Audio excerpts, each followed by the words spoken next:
Assalamualaikum warahmatullahi wabarakatuh. Halo, apa kabar anak-anakku? Bu Titik doakan semoga kalian semua selalu dalam keadaan sehat. Amin.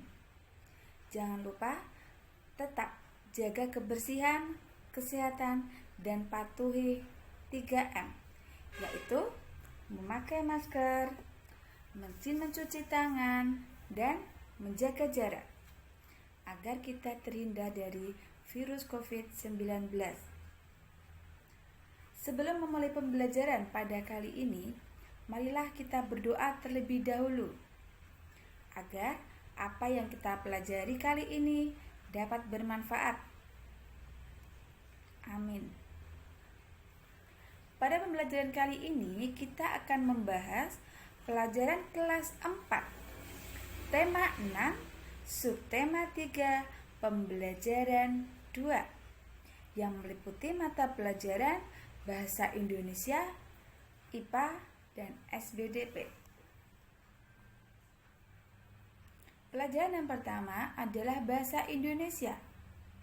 Adapun tujuan pembelajarannya yaitu 1. Dengan memperhatikan penjelasan guru, siswa dapat memahami hal-hal yang harus diperhatikan dalam membaca puisi dengan tepat. 2. Dengan memperhatikan tayangan video, siswa dapat membacakan puisi dengan tepat. Nah, berikut adalah peta kompensasi pembelajaran bahasa Indonesia di pembelajaran ini, yaitu puisi. Kita masih membahas tentang puisi, di mana kita akan mempelajari deklamasi puisi. Kemarin kita sudah membahas deklamasi puisi. Nah, ada yang ingat apa itu deklamasi puisi? Deklamasi puisi yaitu membaca puisi dengan lagu dan gaya atau gerak tubuh sebagai alat bantu. Tujuan deklamasi itu apa? Tujuan deklamasi adalah mengutarakan pemikiran atau kebijakan yang terdapat dalam suatu puisi disertai gaya dan gerak tubuh untuk memperkuat penyampaiannya, sehingga maksud dan nilai-nilai keindahan yang terucap keluar dan didengar oleh orang lain dapat tersampaikan dengan benar. Nah, sedangkan orang yang membacakan puisi disebut dengan deklamator. Nah, di sini nanti kita juga akan belajar cara membaca puisi dengan tepat. Langsung saja ya. Nah, hal-hal yang harus diperhatikan ketika membacakan puisi ada beberapa. Di antaranya yaitu pelafalan. Pelafalan adalah pengucapan kata harus jelas dan tepat. Jadi, untuk membaca puisi, kita harus sudah lancar dalam membaca, sehingga pelafalannya tepat. Yang kedua adalah intonasi, yaitu tinggi rendahnya nada. Jadi kita harus tahu kapan kita bisa membacakan puisi tersebut, baris puisi tersebut dengan nada yang tinggi ataupun dengan nada yang rendah. 3. Penghayatan, yaitu menghayati makna atau isi puisi. Sebelum kita mendeklamasikan puisi, kita baca terlebih dahulu, kita fahami terlebih dahulu. Puisi tersebut masuk dalam kelompok puisi yang seperti apa? Apakah puisi sedih, kecewa, gembira, marah, atau seperti apa? Jadi, pada saat kita membacakannya, kita bisa membacakan dengan penuh penghayatan. Jika puisinya tersebut berisikan tentang sesuatu yang sedih, maka kita harus membacakannya dengan ekspresi yang sedih. Nah, ini masuknya di ekspresi, yaitu mimik wajah. Ekspresi yaitu mimik wajah, kinestik, atau gaya penampilan. Jika puisi tersebut masuk dalam kelompok puisi sedih, maka kita harus menghayatinya dengan perasaan sedih. Dan ekspresi yang kita tunjukkan, mimik wajah yang kita tunjukkan itu juga dengan ekspresi yang sedih. Jika puisi tersebut masuk dalam kelompok puisi yang gembira, maka penghayatan kita juga harus gembira. Dan mimik wajah, ekspresi yang kita tunjukkan juga harus dengan gembira. Tidak boleh dalam membacakan puisi yang sedih, wajah kita tersenyum. Itu salah. Jadi, dalam membacakan puisi, kita harus mengetahui jenis dari puisi tersebut. Nah, untuk lebih jelasnya, mari kita saksikan video siswa membaca puisi.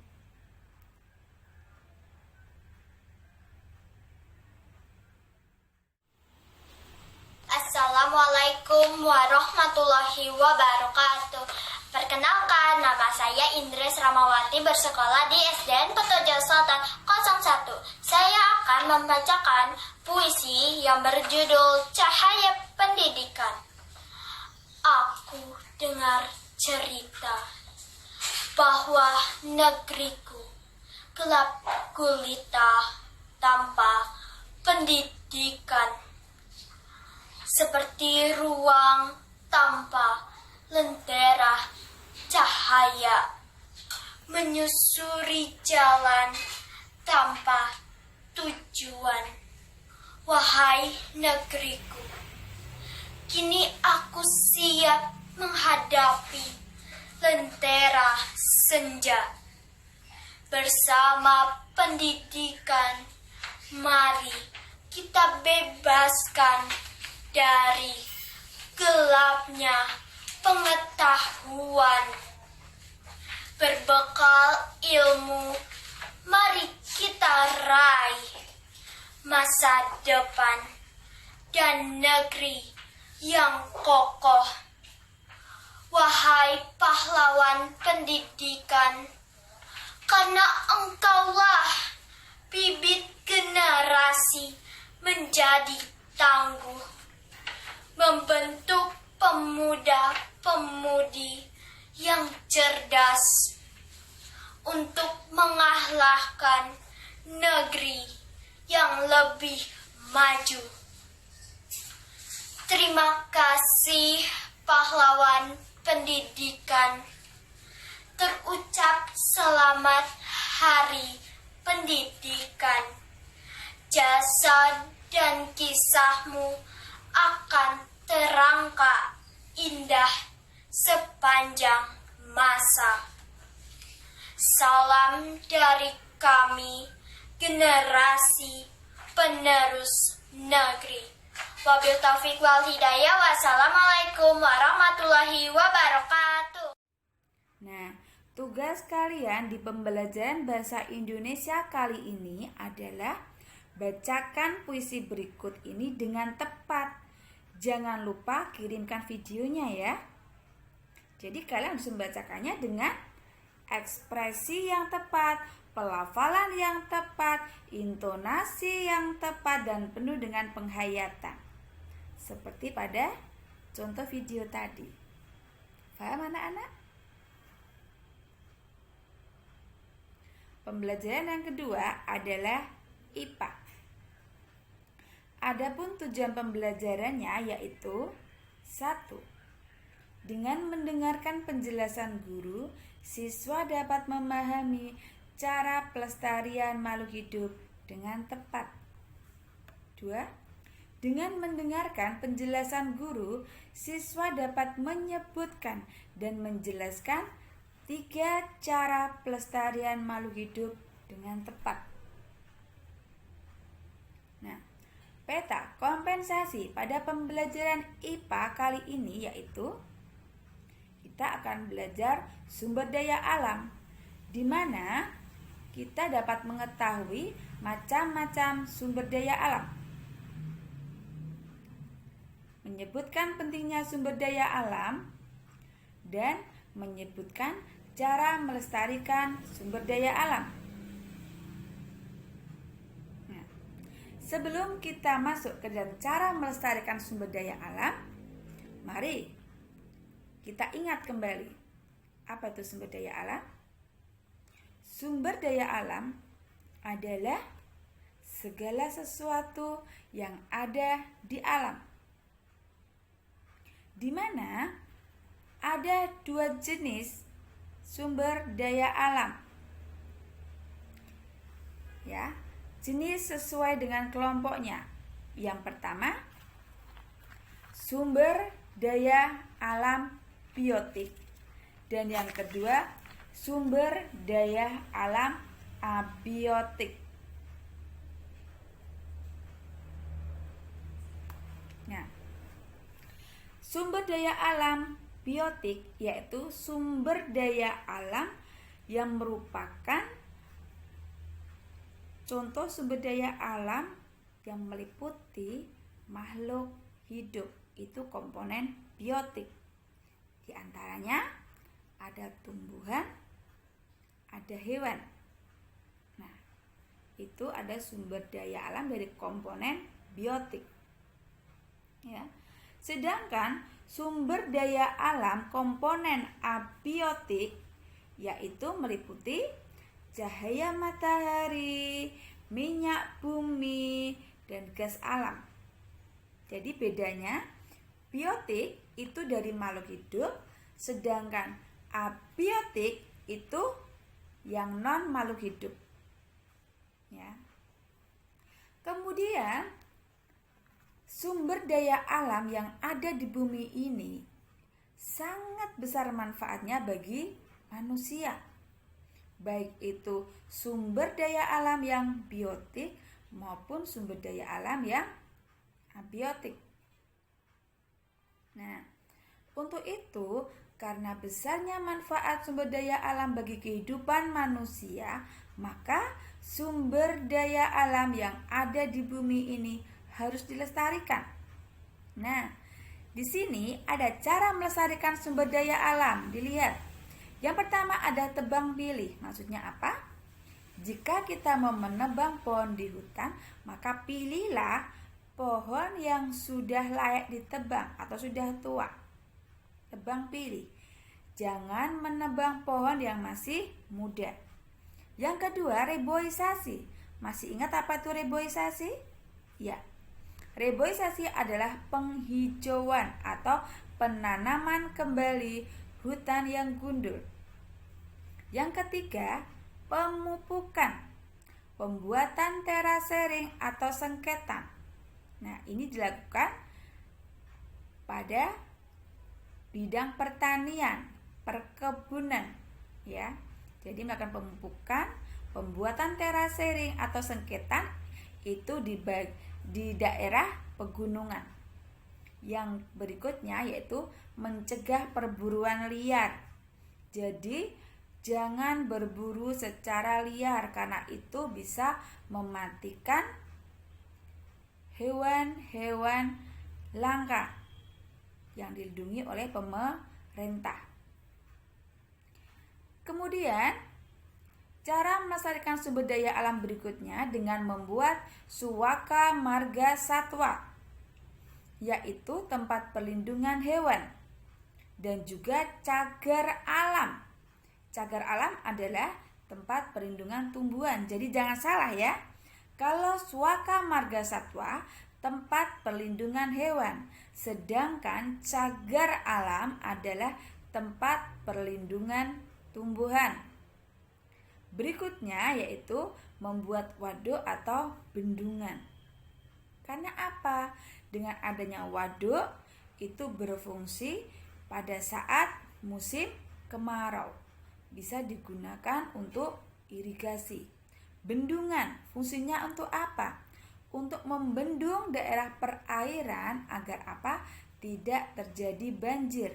Karena jika terjadi banjir, maka itu akan merusak lingkungan, terutama kehidupan tumbuhan dan hewan, juga berakibat negatif juga bagi manusia karena manusia juga akan menerima dampak dari banjir tersebut.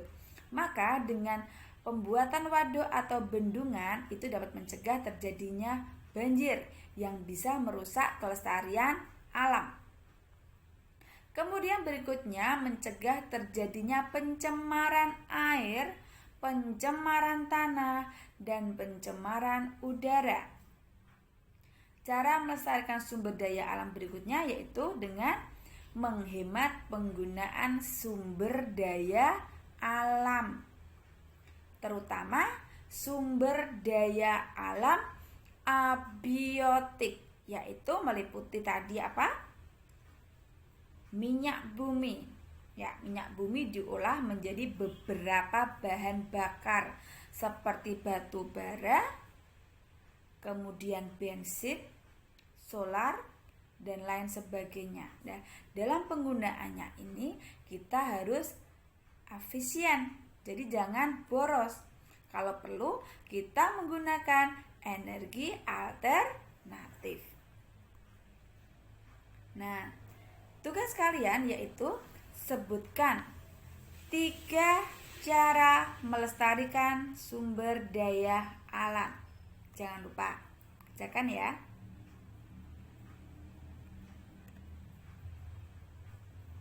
Nah, pelajaran berikutnya adalah SBDP.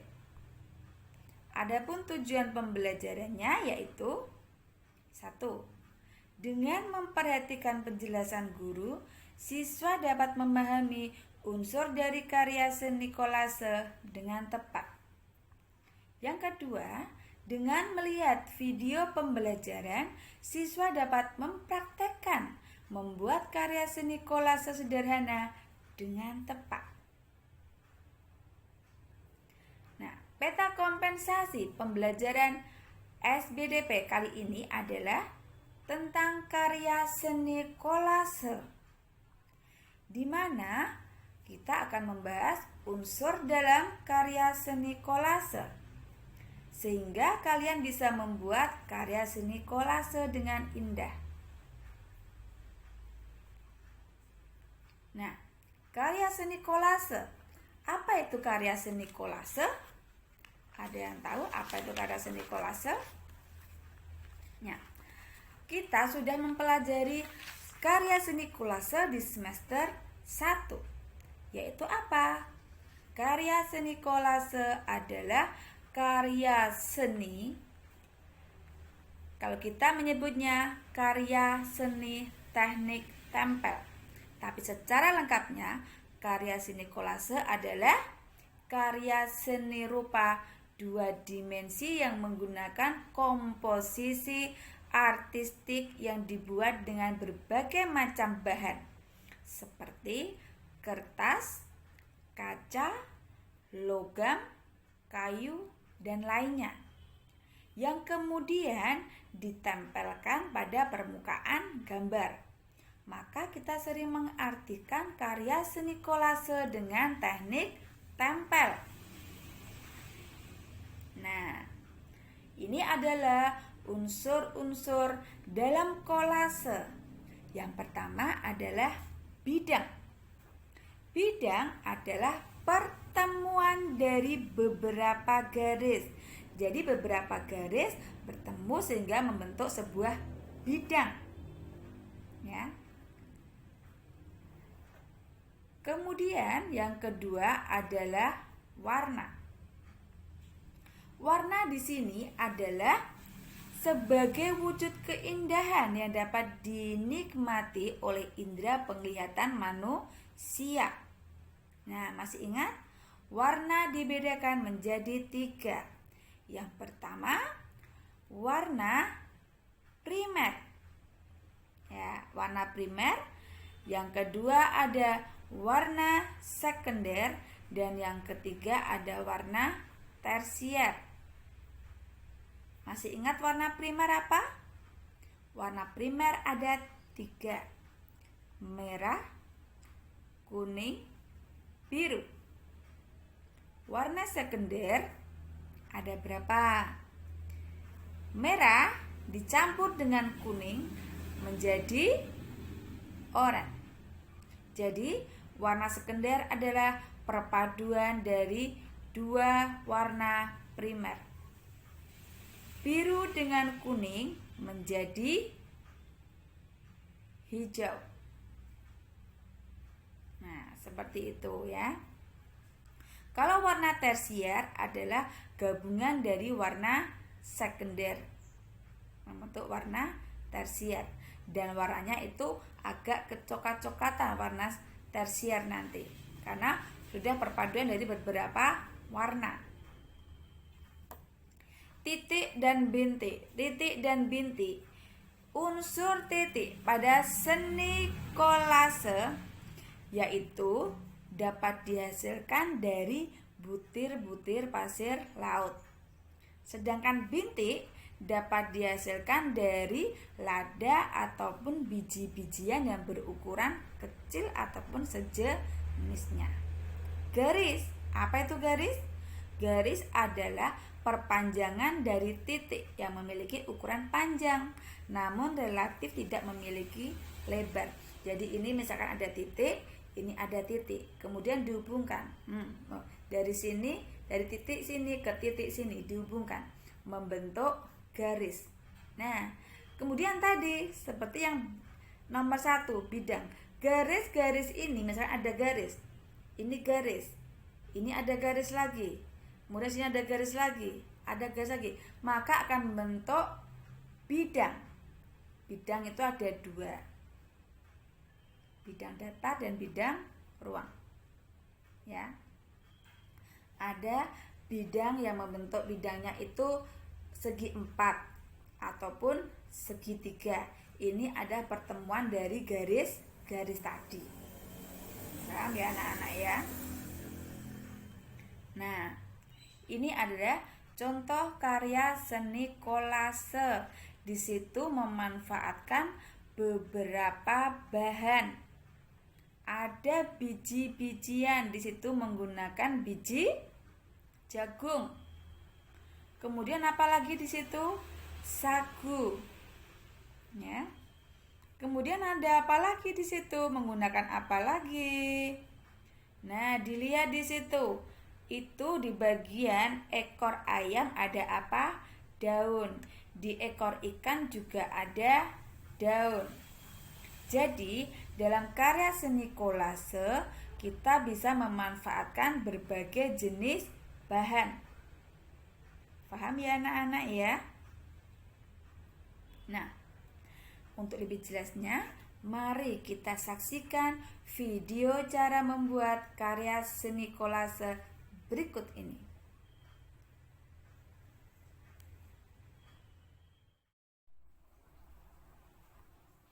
Bahan-bahannya ini saya pakai daun nangka kering, kemudian ada gunting, ada double tip, kemudian ada lem. Terus ini untuk pemanisnya nanti saya akan tambahkan bunga-bunga dari rerumputan. Ikuti terus video ini ya.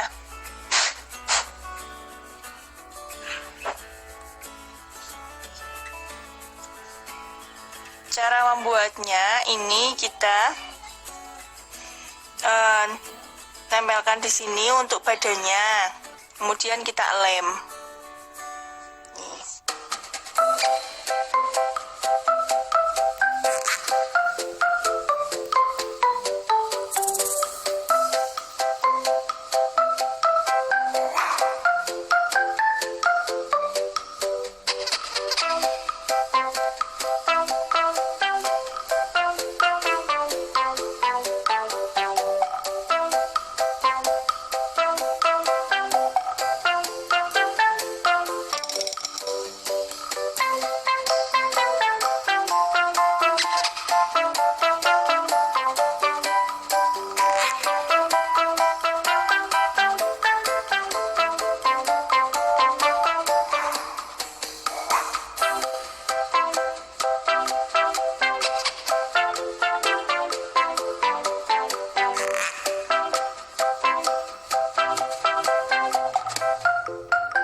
ini jadinya teman-teman.